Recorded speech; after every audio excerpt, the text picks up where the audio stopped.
It was the morning I realized I wasn't just losing a little bit of peace, I was losing my property. Cars were cutting across my land every single day, and no one cared to ask. Tires screeched, dirt flew, and there I was, standing helplessly as my once quiet yard became a shortcut for strangers. At first, I thought it was a mistake. Maybe someone had made a wrong turn. But when it kept happening, when they started driving through like they had a right to, it was clear something was very wrong. And that's when I decided I had to do something about it. I had just moved into my new house a few months earlier, thinking I'd finally found a place where I could relax and be left alone. My property was secluded, tucked away from the hustle of the neighborhood. It was peaceful, until it wasn't. I had a narrow strip of land that bordered the neighborhood, a place where people seemed to think it was perfectly fine to just drive through. A few tire marks in the dirt turned into a daily occurrence, and then the cars started multiplying.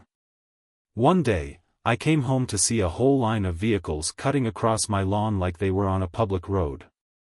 That was the moment I realized, my privacy was being violated, and I had to stop it.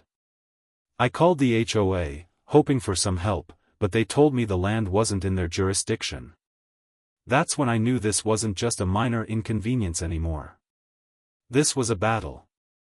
I put up a fence, put up "No trespassing" signs, and thought that would be the end of it. But it was only just the beginning. Little did I know, the woman who would make my life hell was about to show up. A Karen from the HOA, convinced that she could walk all over my rights, was ready to make this personal. And so, the war over my own property began. I was about to learn just how far people would go to protect their sense of entitlement. The HOA wasn't going to let this go, and neither was Karen. What started as a simple dispute over a shortcut was now spiraling into something I wasn't prepared for. Less than a week after the fence went up, I thought I'd finally taken control. But as soon as I stepped outside on a Saturday afternoon, I heard the blaring of a horn. I turned to see a car parked right by my gate, and there she was, Karen. I didn't recognize her at first, but her presence was unmistakable. She wasn't just a neighbor. She was on the HOA board, and she had every intention of making sure I regretted putting up that fence. She wasn't waiting for me to come outside and explain, she was already mad. Before I could even say anything, she was out of her car, marching toward me like she owned the place. Her face was twisted in anger, and it was clear she wasn't about to back down. "You need to open this gate," she snapped, her voice dripping with entitlement. "I'm late, and this road has been here for years. You can't just block it." I stood there, trying to keep calm, but I could feel my blood boiling. This wasn't just about a fence. This was about her thinking she could take whatever she wanted, just because she was part of the HOA. What she didn't know was that I'd done my research. The land was mine, my private property, and I had every right to block it. She didn't seem to care. In fact, she seemed to think that because she was on the HOA board, she could override my rights. I told her, as calmly as I could, "This is my land, and I'm not opening it to anyone. You're trespassing." Her face went red with fury. She wasn't used to being told no, and she wasn't about to accept it. "I'll have you know, I'm on the HOA board, and we've been using this access point for years. The HOA will hear about this, and you'll regret it," she threatened, pulling out her phone and dialing. I thought she was just trying to scare me, but no, she actually called the police. The absurdity of it all hit me.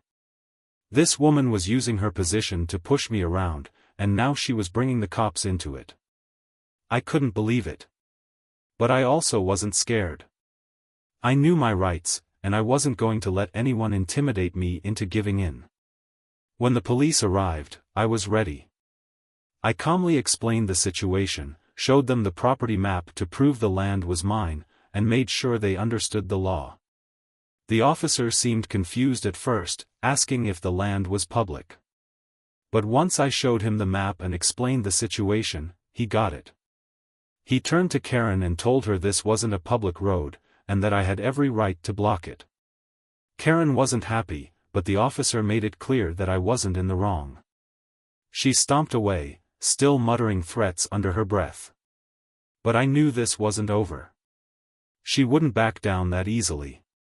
And sure enough, it wasn't long before I got another letter from the HOA, demanding that I remove the fence and allow access to the so-called public road. They had no legal right to do so, but they were trying to pressure me, just as Karen had. It was clear now, I wasn't dealing with a small misunderstanding anymore. This was a full-blown fight for my rights, and it was only just beginning. The pressure was building. Every day, I'd check the cameras around my property, making sure no one was trying to sneak through. But things didn't calm down. I kept receiving aggressive letters from the HOA, demanding that I tear down the fence or face further action. I knew they were bluffing, but the constant harassment was taking its toll. It felt like I was being cornered, pushed into a corner by people who had no understanding of the law, or just didn't care. Then came the real bombshell. Karen, still furious about the public road I had blocked, didn't just stop with phone calls and letters. She'd gone over my head. I got a formal invitation from the HOA to attend a meeting. They wanted to discuss the violation of my fence and the supposed road I was blocking. My first reaction? Laughter. They were trying to control a piece of land that wasn't even theirs. But I couldn't just laugh it off. I had to prepare for this meeting like it was a courtroom battle. I gathered all the evidence I could find. Property maps, photos, legal documents, and even footage from my security cameras of Karen's first meltdown. I wasn't going to let them walk all over me. This was my land, and I wasn't about to let anyone claim it. The day of the meeting came, and I walked into the HOA office feeling more confident than ever. The room was full of board members, and there, at the head of the table, was Karen, looking smug. She had that self-righteous look that said she already thought she had won. But I wasn't intimidated. I knew my rights, and I had the facts on my side. The meeting began, and the board president started by describing the issue. They talked about how my fence was blocking access to the public road. They even claimed that several neighbors had voiced concerns about the inconvenience. Karen jumped in, adding, "This is affecting all of us. We've been using this shortcut for years. You can't just block it." I listened quietly, knowing exactly what was coming next. They were trying to paint me as the villain, the one causing chaos. But I was prepared to fight back. When the floor was given to me, I stood up and calmly explained, "This isn't a public road. This is my land, and I have every right to block it. You don't get to tell me how to use my property just because you've been using it for years." I could see the tension in the room. Some of the board members looked uneasy. They were starting to realize that maybe, just maybe, Karen didn't have the power she thought she did. Karen didn't like this. She shot back, "This is absurd. Just because you have a piece of paper saying you own the land doesn't mean you can just mess with everyone's lives. We've been using this shortcut forever." She was shouting now, her face turning red with anger. But the more she spoke, the more the board members started murmuring to each other. "Are we sure this is even within our jurisdiction?" one asked. Another added, "I don't think we can force him to do anything if it's his property." It was becoming clear that Karen's position was weakening by the second.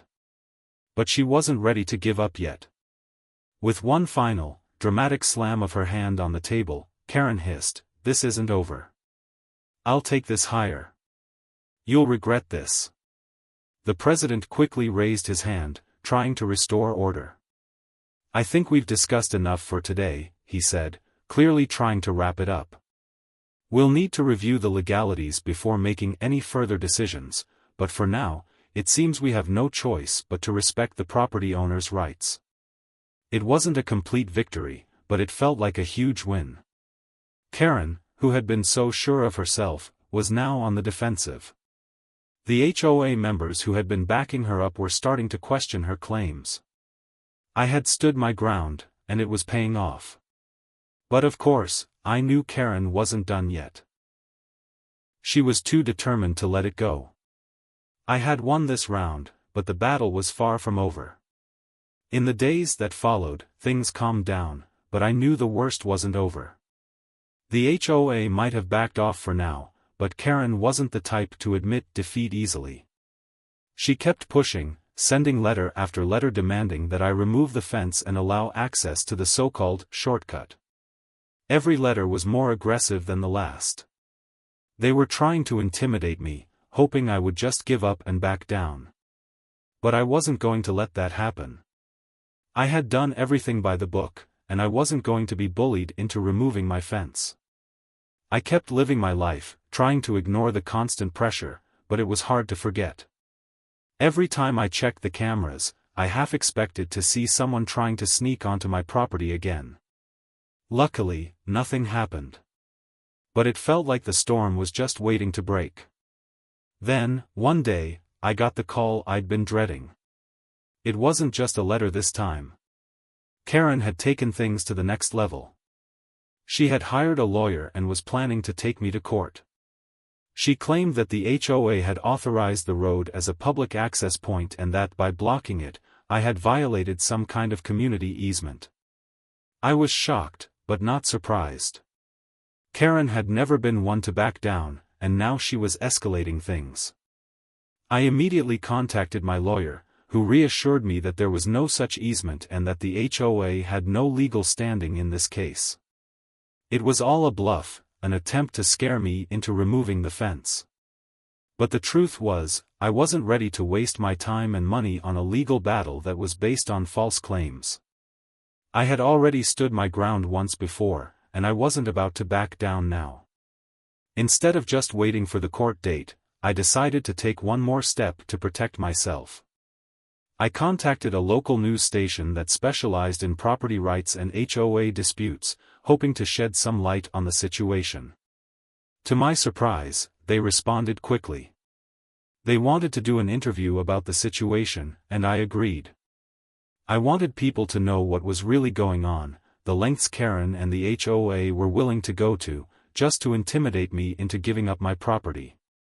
A few days later, I found myself sitting in front of a camera, explaining how the HOA had been overstepping its boundaries. I talked about how I had done everything legally, how I had made sure my property was in full compliance with the law. The news team was supportive, and I made sure to mention the HOA's track record of ignoring residents' concerns in favor of their own agenda. It was a chance to tell my side of the story, and I wasn't going to waste it. When the segment aired that evening, I could hardly believe the response. It went viral. The community was up in arms, supporting me, criticizing the HOA for their overreach. Karen must have been furious when she saw it. And I couldn't help but feel a sense of satisfaction. Maybe, just maybe, the public pressure would force her and the HOA to back off once and for all. The days that followed were quiet, almost too quiet. Karen, the HOA, and even my neighbors seemed to back off. But I knew better than to let my guard down. Sure enough, a week later, I got a call from Karen. This time, her tone was different. Gone was the anger, the threats, and the arrogant attitude. She sounded almost apologetic. She said, "I saw the news, and I realize I may have overreacted." I couldn't believe it. The same woman who had caused me so much stress, who had tried to take my property and control my life, was now admitting that she was wrong. She explained that after seeing the news coverage, some of the other neighbors had reached out to her, expressing their disapproval of her actions.